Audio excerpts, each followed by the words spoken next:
Mahousa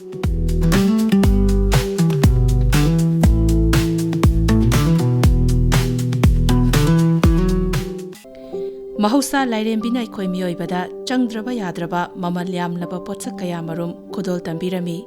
asuki matik mamal yamlaba khudol sing asibu aikoi mioibana isa isagi kananaba nungainabagidamak aranba lambida khong thangjinduna Mahousagi Khalda akaiba piri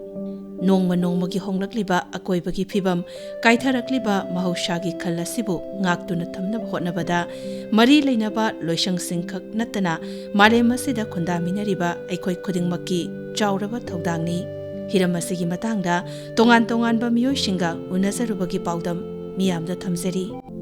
Thawai panba jiba singi khongdafam oiriba malem asida Mahousa lairembina khudol tambiramliba potsak sing khudingmakpu jeksinna Ngaktuna Thamnaba hotnaba matamda haurakliba nahasingna achouba thodang lokfam thoki amadi mama mapa oibasingnasu haurakliba angangsingbu karamna lamjingbigani haibagi matangda Directorate of Environment and Climate Change ki Director oina thopubiriba Dr. Thouram Brajakumar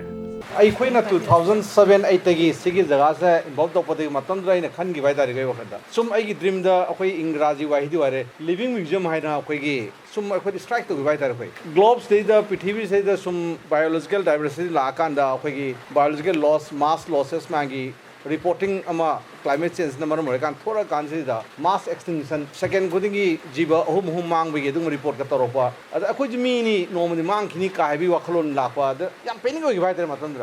तौनीब अखोना living museum अखोज लेरद्रा काहबी वखलों तसेंगदी आगान कोपासे अहम खनगी वखन है living museum से सूम सागसरगसु 2014-15 नेपाल चब कांद इसीमोट की living museum मोई create तौर लेरमे living museum नत्रे मखोना चुमनगी चिंग मखोना चिंग फजने एडोप्ट तौरगा चिंग मीन करमाइन हिंगे मीन हेक हिंग चंग मचा चिंग क्रिएट तौब है इन ड्रीमिंग तौर सिंगापुर लिविंग म्यूजियम से चफेरबनी खल सिंगापुर लिविंग म्यूजियम से मदम वाखलोंसे अमुना सिंगापुर से इसिंग लेखरने कॉन्सेप्ट चावना मालदीव सुनी मालदीव चपकान खंजरे एयरपोर्ट की कहोजे लुप हौरपे मखोई कैबिनेट मिफम से समुद्र फमग्रबने मधुगी कैबिनेट मिफम समुद्र फमगी फोटोजे था यूनाइटेड नेशंस स्ट्राइक तौर मैं हदक इनो कुछ ममांगी वर्ल्ड एनवायरनमेंट डे जो तमिलनाडु स्टेट की वर्ल्ड एनवायरनमेंट की कॉन्फ्रेंस से समुद्र तौकी देन क्लाइमेट चेंज मरम पोलर जोन की आइस कैप से लोई लौथोरकान थर्ड पोल हिमालयन आइस कैप से लौथोरकान सोदना अखोई ग्लोब्स अहोब असोम लाकनी है सी लेवल राइज अप से हेंगलपना कोस्टल एरिया लोन इसिंग लेकान अखोई मियोबो लेफम से वालप कान अखोई पृथ्वी प्लानेट से खतम चफम लेकर लास्ट अखोई लिविंग म्यूजियम अखोई म्यूजियम की मौंग अखोई मियोबो से लेरकद्रा काहि वखलोंदनी मैम सेंगाइगदी मखोई सागलि यामनदी एडवांस में खंजले मखोई खलिदुदी अदुबो मतमदि रखना अखोई कमदोंग हिंगदे वखलोंसने लेरिबा ओइरकने पानरिबा 2030 दने अखोइना थर्ड पोल के आइसकेप लोइगिने हन पारि हिमालय की रेंज देन 2080 ददी अखोई जे सुनो सोदना 50 डिग्री सेल्सियस मतब यौरनी जगह से म्यूएबल लेबे ngam जगह मयाम थोरने हाबिने देन 2100 ददी हाइब सिगी स्पीड सुम चलगदी पृथ्वी प्लानेट मी है मखल की जीव से मांगीगद्रा है एक्सपेक्टेशन है सिगी ट्रेन सुम चलगदी क्लाइमेट चेंजेस सुम होलगदी इमिशन सुम पुथोगदी एंथ्रोपोजेनिक एक्टिविटी सुम हेलगदी एक्टिविटी हेलगदी अदबो पृथ्वी इमागी नेचर की हीलिंग प्रोसेस हम लेजरी मसागी अखोइगिना लेबा कांदा बैलेंस तौननबा अखोना फनाम डिस्ट्रक्शन पिबिरगसु मसा मतन अमुक सेमगतचबगे दुंगा मागी कैपेसिटी लेजरीबा बट अदुगी पृथ्वी इमागी हीलिंग प्रोसेस नत्रगा मागी कैपेसिटी दुदी कांस्टेंट अमद मागी दी दुम ससरी स्पीड अदुगी स्पीड तुरा केंबा अखोइ मियोय बेखुना सपंगमाबा अदुइदि अखोइगी बैलेंस तौबंग मकने हाबिने अखोइगी मियोयबगी एंथ्रोपोजेनिक एक्टिविटीज और आइगी की कन्वीनियंस यंबा नत्रगा इना की नुंगाइना बिदमता तौरुबे स्पीड याम हेंजल लेबा खोइना याम थुना ससन लेबा खोइना हीलिंग प्रोसेस तफौरे अदुगा अखोइगी स्पीड से हेंजन ग्रेबो अदुना नेबा खोइ सोंग द सुम एक्सेसिव ओइबा माई एक्टिविटीज ना पृथ्वी इमाज अखोइन लेबा यारोइदबगी फिल्म अखोइन सेंगतचबा म लाक्सरेबा तुंदसुम अदुना मियोय मखलनि थोरे अखोइन हे इनौ नौना अखोइन अनोबा इन्फॉर्मेशन पिबा होरेबा कर्म मियोय मखलना the अखोइ Amna ngasi hayeng ta puaga nataga live life से खर खर हयेंग सिफाव हिंग लोरे नुंगाइथोब नुंगाइरो लोरे तुंगे केदुदुनो तुंगी तुंगी थोप खनबसु म्यूजियम थोरे हुजिक सुगम थोरपसना अखोगी मागी नुंगाइनब टेस्ट तौनो होनरपदा मागी पेसेम होनरपदा environmental की ethics इकोलॉजिकल प्रोफाइल जे लोय थुगाइबम लापे मागी एक्सपेरिमेंटल लाइफ अमन हिंगप कान अदुम मियोय मिखल दुगने बखोय थेंगने फाइट जुजि लोय लोयना अखोयगी नेचर दा असोबो खन सिंगना हम लेबिसिने बको अदुनंदी अखोय ngasi reconnecting si ngasi binet aduga angan sing ikopa pullaga akhoi 2007 gi wakhalong nungsing naraga si akhoi after 20 years uno mi yauri ngasi family se yam all friend reconnecting yam fajaba emotional touch sam jule khoida adu akhoi na 2007 na tharmu u ngasi u kana akhoi nungai sida final leramba ko leramba du ngasi u jam song khenam lakpa sida de akhoi ji wakhalon da kaidar amuk hanna aigi expectation ma lakpa hore o ai ji hingba yara gadra kaibegi wakhalon ma lakpa hore aduna sigi posi ngasi gi generation da akhoi parent ki role or be koi amadi isa isu oriba hogalaiba naha sing ani sigi oiba achoba understanding ma sang ya tare naha sing na ahan sing legendary my tradition knowledge man follow up to biraga link kam bibiraga ahan sing da trust deficit leib do leibidna trust sama build up toraga madigi knowledge do follow to um sang yodi kari gino haidi khoi rang asi sinari be ising nungsit amadi turen pat ching khudimak se thain ahan lamana adumana kallaga thambena without any scientific knowledge Thamnaba pot ngaktane bu nong sabam tan te bu ngasi hogale ba ha sing sida jo koina nong na turen saw hai de khoi ke su nong na jangal ma semu hai de khoi leiram ba ahal ma Thamnaba adu pathi ma pirum ba natural resource man se protection pibu ha be tane bu pithi ma pam ji protection khatani makoi anuba ke su pam de makoi na just protection dir aina pibang me bu ko ngasi ni kai kale mi amaga blame tong ba gi maduna solution porapung amoy isa gi responsibility da isa na khallaga koi tohum thokpa hai tare ko aina kai tobung ami ai gi area da aina upami me kalla thamang ami na aina upami me kan maduna ai gi upami sidi ma na piriba ma gi machin jak sidi ai gi ima ga wang da ai pokpi bani ima war si gi ni so dra but upami dun di ai gi ipa du sumana oxygen pirami bu ai gi ipu sumana oxygen pirami bu ai gi sar sumana pi hog de ni bu ai gi di he na khwai nang no ma ri su upami ori ni ma si masi wa kholon sidai khoina ai khoi gi hinge haragadi khoi suma khoina tangjaragi hinge ba upambi masi yam important ora khoi khoida pithui ma da aduna masi gi value je khangra kanda khoi gi lairi ba tatlu ra ba du trust deficit naha gi oiba wakhalon ga han gi wakhalon samnada ba mama pa ga masa ga chak samina ngamukta ba du trust deficit society gi oiba du ma am sing che build up to ba reconnect to ba reunion to ba mas ai am rakale khalli aduna naha sing ya mun khan muje kai no da ngasi lebi ne generation se masina ta tungi generation community kanam la oi prithibi kan ge ha bi se akhoi lebi generation ko hingni ba ahal akhoi gi mathagi ahan akhoi gi base amadi akhoi gi makha sing masina kan mina ga duine ko aduna lei hogo da ba naha sing ngasi ngarang poi ba ngasi ngarang sokle ba sahi tara kun gi oi ba naha sing se makoi di sahi kun kuthra yakhai umrang hingo gi ne bu makoi yam sang ma safaram jat ne ko mokoi dine khoi ngasi piram de responsibility piram de je kai na khoi matam lore hujik se akhoi sat khani ko ro sahi tara ko le khoi sudi pi mang khane ko but akhoi na moi de responsibility piram ngani kari responsibility piram ngani na khoi pokpa angang sing su amuk le helamu akhoi ri le hel mas pana hai de ne ko masi gi responsibility lahu ba haibam sang na ha sing na masi hainana ba parent amagi mathoi na takpi rum sang e ko na ada parent ki role jam lobni akhoi manipur da parenting leita badagi akhoi ngasi no oi ri ba mayam se amon thok tana na ba akhoi gi samjana ba ngamde ba asumba society mayam kaira breakdown tor ba dung society je kana reunion tor khane haragadi only environment can do it environment protection sina amadi ecological balance thamba che masna akhoi solution ki tamang amun habi achob thaja balai yam emotional oi ba wapom ni akhoi prithibi ima sina yum leita bani akhoi leifam se akhoi yum samjin sajam je akhoi gi responsibility masi gi wakhalon de akhoi ngasi amona reunion punna na bo hona ba hai tare akhoi gi masu ma thabak se hanjan tawje ha ba hi ji ai ga maya de gi man ikai kun sir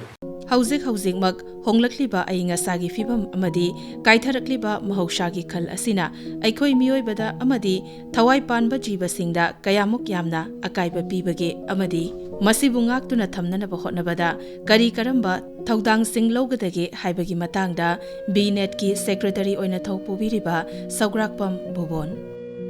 Maliam dangasi thengnare global warming gi wafam climate change gi wafam acid rain gi wafam akoi tongan plastic pollution gi wafam aduna Maliam si garbage ama oirakpagi human activities mayam na lakpagi wafam ama thengnare haiba thengnaba si asum ngang duna su kanaroi mahaiba wafam asida yumpham moijaraga masigi solution asida asangba haibase masi thammagadi yamna laiba akoina ngamba pot ama oigani aduna towards greener Manipur sangalasi Manipur haiba wakhalon asida aikoina ngamjaba ngasi aikoi upan wapan tharure aduga upan wapan dugi manak mathangda koi ji nong sure soidina hingani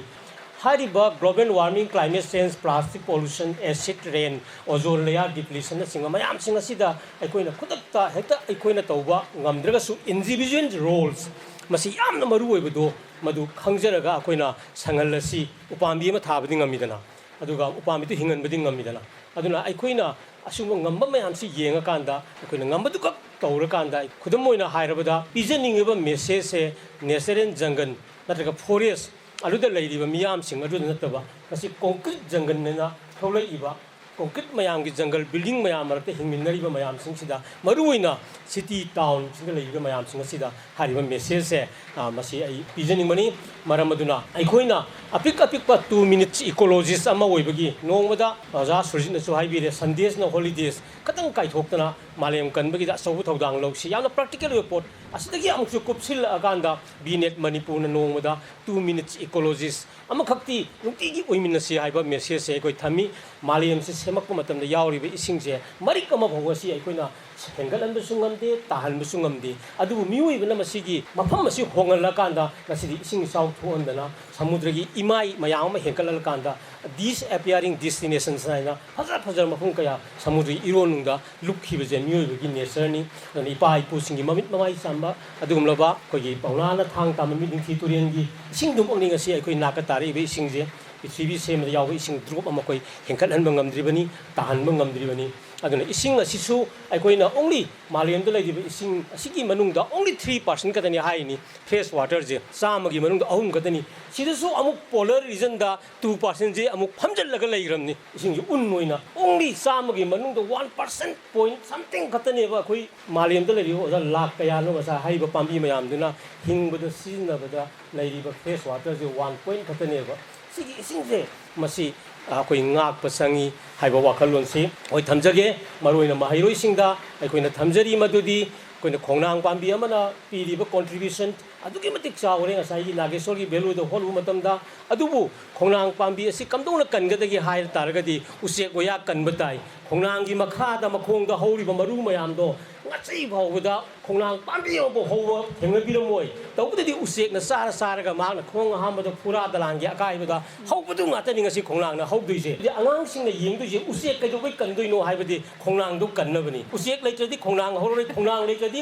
oxygen leiroi oxygen leitradi aikoi leigidro sini aduna usek oya kanbibagi aikoina angang singna tapiba matamda khongnang kange upan kange haiba tarbadi usek oya asi kanba tangai phadi haiba pot asini khudam moina aikoina pambi tha matamda indigenous plant tha si hairibasi aikoina aikoi gi sahi lisang sinna leijarakliba upan se thaba matamda sahi lisang sinna leiminarakliba usek oya mayam ji makon saiba adugum lobi exotic plant mayam gulmohor dugum mapan de la ko ujida indigenous ki usek amata makon sau ya deba adudi mapan gi exotic plant hene thajan ba haibase aikoi gi usek oya se lamna tangthokki ba sab manai haiba aduna sigumba wakalun singase yengaga aikoi angang singda mahiroi singda syllabus ta hapada sigumba kano mayam se yauraga tawani aduna bine nangamjaba thakta laujari ba thodang singa sida lakadori ba tungi miron singna asoba koi thodang lauraga haibaduni aikoi ngasi hinglibase aikoina tungda lakadere saron suron kaya dagi puraga hingibani aduna aikoi masidi khara khairaga akoi saru khara laura chakigedomni aikoina luina lotion gena laknara modobani masina tungda aikoina langjaba thokani haiba wakal hongdoklaga bine ki sangal si manipur haiba wafam se masi mayam punna mai pakna honami si haiba wafam se thamjari thagatari malem asida hingminariba sa uchek thawai panba jibasing amadi hauriba upal wapal sing asina aikoi miyoibada kayagi matik maru oibage amadi malem asida sa uchek makhal kayamuk yamna leibagi haibagi matangda Herbal Kingdom Manipur gi Project Director amadi Anganching Ecopark ki consultant oina thopubiriba Dr. Nongmaithem Rajendra Singh ꯑꯩꯈꯣꯏꯒꯤ biodiversity ꯍꯥꯏꯗ ꯑꯩꯈꯣꯏꯅ ꯁꯥ ꯉꯥ ꯄꯥꯝꯕꯤ ꯃꯈꯣꯏꯒꯤ ꯂꯩꯐꯝ ꯃꯌꯥꯝ ꯑꯁꯤ ꯑꯩꯈꯣꯏꯅ ꯅꯩꯅꯔꯛꯄꯗ ꯑꯍꯥꯟꯕꯗ ꯁꯥ ꯉꯥꯒꯤ ꯆꯤꯡꯒꯤ ꯃꯇꯥꯡꯗ ꯍꯤꯡꯂꯤꯕꯁꯤ ꯃꯥꯂꯦꯝ ꯑꯁꯤꯗ lakh kunthraumdoi lising ni phum manga samri kunthra manga species makan chingni aduga pambi dana lak mari lising mari phu asini punna malem sangsara sida hinglibasi sanga pami da punna lak kunthra ni pan lising kun manga samli kunthra manga ni masing manungda tenkang gi kanglapta lak kunthra hingi aduga masida identify tawribasi sumna taki lak taret lising yang kai matoi kaktani aduga usiek sina lising mapan sani kun manga ni makhan se aduga identify torabana lising mapan ga nipu kaktani aduga nga dana lakh kun ma thoi ni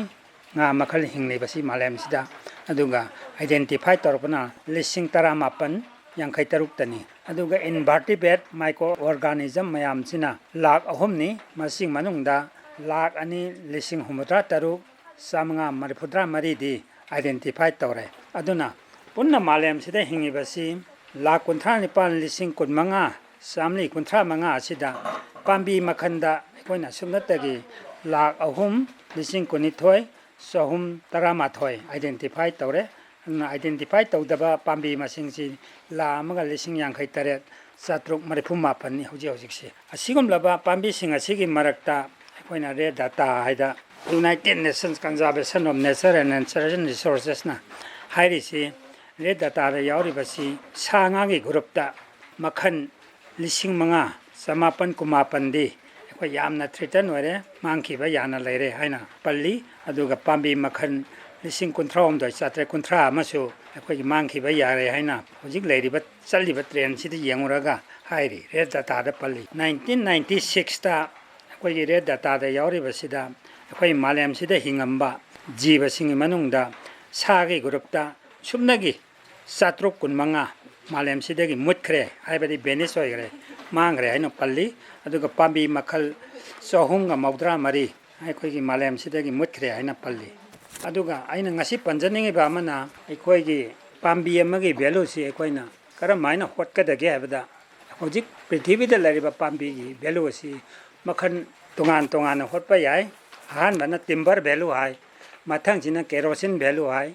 mathang jina aikoigi human value so maina value si tongan tongan hotpa yai suppose aikoi khanarasi karigumba pambi ama timber value aina koi furniture gi oro kari oro yonba matam mai tongan ba value am laigani kone ya laga yonbada aduga firewood value aida kerosene value aina su khangnai firewood value hari sidi aikoi na bhabaina aikoi na sing tolama si kerosene value liter kunmanga ga manai sida hot basu yai adu kerosene value hari si subnagi environment value hari sida akoina hotpa matamda environment value sina mangwandagi kerosene value dagi 99.7 heli 99.7 times heli aduna akoina sumaina pambi amagi u amagi value hotpa su yai aduga yamna maru arebadi human value haibisini human value si akoina acharya mayam swami mayam lei scientist mayamna hotpada 2009 da hingiba mi amagi value si 45 crore yamagi velosi adubu karigumba yamna medicinal oiba pambi yama u irin khalasi nagasor gumba u amo ina khalasi ko maasi singoina yonbada ngasagi kerosene value do tolama lummo kerosene value haitaradi akoi kerosene gi liter kunmanga gi mamandu oigadorini aduda tariba kerosene value aduda 99.7 na puriba matamda environment value tagani masi Calcutta University के professor doctor Tarak महन दास ना 1991 दा पुथोखिबनी सुमाइना लै ꯑꯩꯈꯣꯏꯒꯤ ꯑꯀꯣꯏꯕꯒꯤ ꯐꯤꯕꯝꯕꯨ ꯉꯥꯛꯇꯨꯅ ꯊꯝꯅꯕ ꯇꯣꯉꯥꯟ ꯇꯣꯉꯥꯟꯕ ꯃꯐꯝꯁꯤꯡꯗ ꯎꯄꯥꯜ ꯀꯌꯥ ꯃꯔꯨꯝ ꯊꯥꯅꯔꯤ ꯄꯨꯝꯅꯃꯛꯁꯤꯒꯤ ꯃꯔꯛꯇ ꯑꯩꯈꯣꯏꯒꯤ ꯌꯦꯜꯍꯧꯉꯩꯗꯒꯤ ꯂꯩꯔꯛꯂꯕ ꯍꯩꯄꯥꯜ ꯎꯄꯥꯜꯁꯤꯡ ꯑꯃꯗꯤ ꯃꯥꯡꯈꯤꯒꯗꯧꯔꯕ ꯎꯄꯥꯜ ꯀꯌꯥ ꯃꯔꯨꯝꯁꯨ ꯊꯥꯖꯤꯟꯗꯨꯅ ꯌꯣꯛꯈꯠꯅꯕ ꯍꯣꯠꯅꯕ ꯃꯊꯧ ꯇꯥꯏ ꯍꯧꯔꯛꯂꯤꯕ ꯃꯤꯔꯣꯜꯁꯤꯅ ꯀꯥꯎꯅꯈ꯭ꯔꯕ ꯑꯗꯨꯕꯨ ꯌꯥꯝꯅꯗꯤ ꯃꯔꯨ ꯑꯣꯏꯈ꯭ꯔꯕ ꯍꯩꯄꯥꯜ ꯎꯄꯥꯜꯁꯤꯡ ꯑꯁꯤ ꯃꯥꯡꯍꯟꯗꯅ ꯌꯣꯛꯇꯨꯅ ꯊꯝꯂꯤꯕ एनवायरनमेंटलिस्ट खेत्रीमयुम Surjit social forestry concept kai no hadi bazar da u hobuduna that pollutant mayam do man phajang gi so this is the example that we are trying to give through the irawapa touching the irawapa album like so this is centered karigin haragadi every developed countries that sapatam da you'll find a kind of square where the greenery space is there even india also you know the green game like that nia is akoi loina SDG goals lo yawro ne karigino di bazada na ufun to budu kanana uduna magi keno se manasina magi no se na phajengeni so that air pollution do kanana control to re pambi do control to ne so this is the only concept for the social forestry like median da ubiram gani bazada Imphal da khangdi kari median to rong ne adu concept se sigi posen no kari gore social forestry haidina adu baina sigi posila kanda asagi citizen gi posi aine he gano gi hajir ko ye miyoi bana sibai ji kaino sibai soron le pane sorji karana pi pambi ne pi adu itari sagi pambi angang sadu da horopadi mana gyan tarakpadi school karakpadi nursery gorakanda ugusina sigi nangona pini haidi potuma khangan bagi idea ma lehengi taragadi ekwede mat conservation ro so ko kanaba adu din awdana ko angan sin posim lakanda u thasi u hingan se si wakhalon na hawreisi kari responsibility everything whatever you do you should have a kind of a social responsibility and the accountability equally an basic concept ma principle am lebo ke na haragadi accountability am lebo aina tawi thabak sigine kuida basic support ma tawi sigine habi khangba am poram sangyeba aduna sida koina living example among sai ko living history ga haragadi living museum ai tar pambigi koina hek ai yahu do pai iyo yam it's a living museum angan sing eco park se it's a living museum of plants never sidagi uwan le khang ka baina different keno even nang sai akwina hidak sari ba ai nari ba si hidak sai kra ye sung to na habne leitabri sung ya gadro pambi de na tro sung yi sing se akwina human dimension ida puto je leiram ba post dagi human jina magi intellectual kana duna sendok sado kana puthoro pudunia ba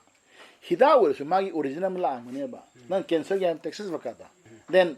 diabetes haro akwida ba yofa ko terminal azuna sigi poche akwina sexual godaba se we notice ni sai se akoi biodiversity hotspot an kane ba kari gino swai loina hori ba na uziki se even if ko ba ta la matam da swai da la batam da loina urane ba even da kani masana hauza ba pambi loina ayamba na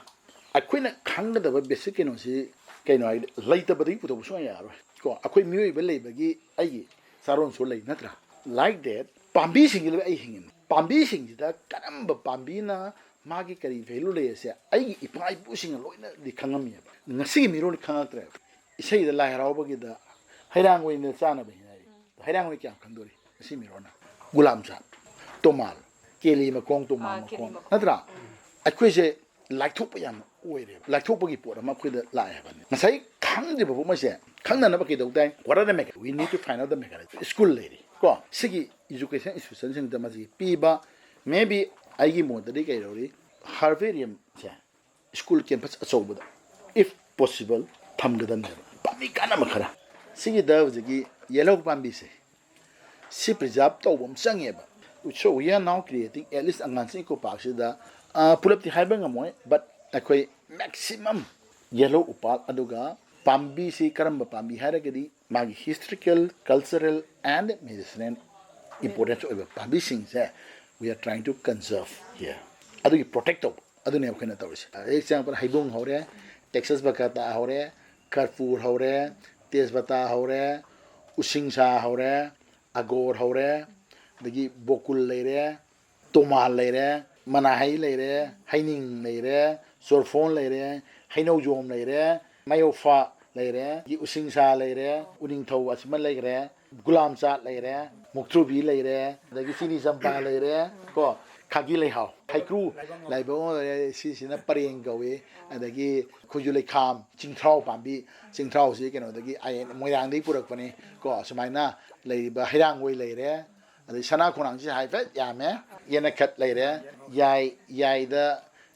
yangang leire adagi yaipal leire yaimu leire thaibong leire uda ningthau khongli chana ba geloi ga hana base si fatana hauri no yo mai tegi ne sapu sa ba gi kai lai khang da mai tegi sapu sa ba po che pa mi se hori no ra ku dong le ipai pu sa umang wa mang hai da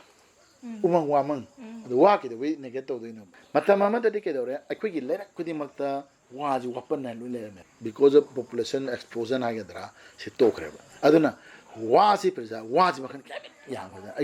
ai ji prana khang di adu so far we are trying to kana akhisi concept on hotnareba ai sai haje umang wamang jila kanda u kamada wa yaudo sunya yarwa kari gino aina sida kara thamje ji kenari u se madi man u amne mesure oi matanda 20 to 30 years minimum sangane haba but whereas was in mesure ba just 3 to 5 years mesure oi haba akoi aduna judicial use ma sangadam neba so we are talking about sustainable development has kaino to meet the need of the present without compromising the need of the future. Some with the core. I see the kata, but don't compromise with the need of the future.